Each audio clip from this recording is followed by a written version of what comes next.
এত সুন্দর পরিবেশ দেখে কার না ভালো লাগে বলেন তো। এরকম সুন্দর পুকুর ধারে যদি একটা বাগান হয়, এই বাগান দেখলে কার না ভালো লাগে বলেন। অবশ্যই সবার না ভালো লাগবে। এরকম সুন্দর একটা পরিবেশ, মনোমুগ্ধকর পুকুর, সামনে একটা বাগান।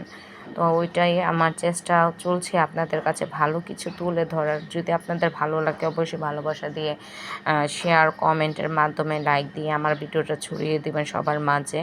তো আমার ছোট্ট একটা প্রচেষ্টা, যেন একটা আমি ঘুরতে গিয়েছিলাম, সেখানে একটা বাগানের সামনে একটা পুকুর।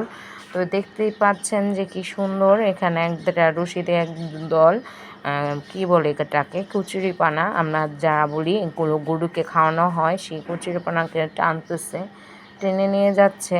তো উনি আবার আমাকে জিজ্ঞেস করতেছে কী করতেছেন, আমি বললাম ভিডিও করতেছি।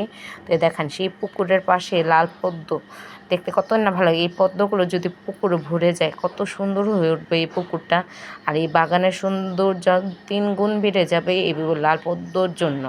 তো অবশ্যই ভালোবাসা দিয়ে পাশে থাকবেন। আপনাদের কাছে ভালো কিছু তুলে ধরার চেষ্টা করতেছি, যে আমাদের শহরের ভিতরে যে এরকম বাগানের সামনে পুকুর আছে, দেখে সৌন্দর্য আছে, এটা আপনাদের কাছে তুলে ধরার চেষ্টা করতেছি। অবশ্যই সবাই পাশে থাকবেন, কমেন্টের মাঝখানে আমার সাথে অবশ্যই পাশে থাকবেন এবং কেমন লাগলো জানাবেন।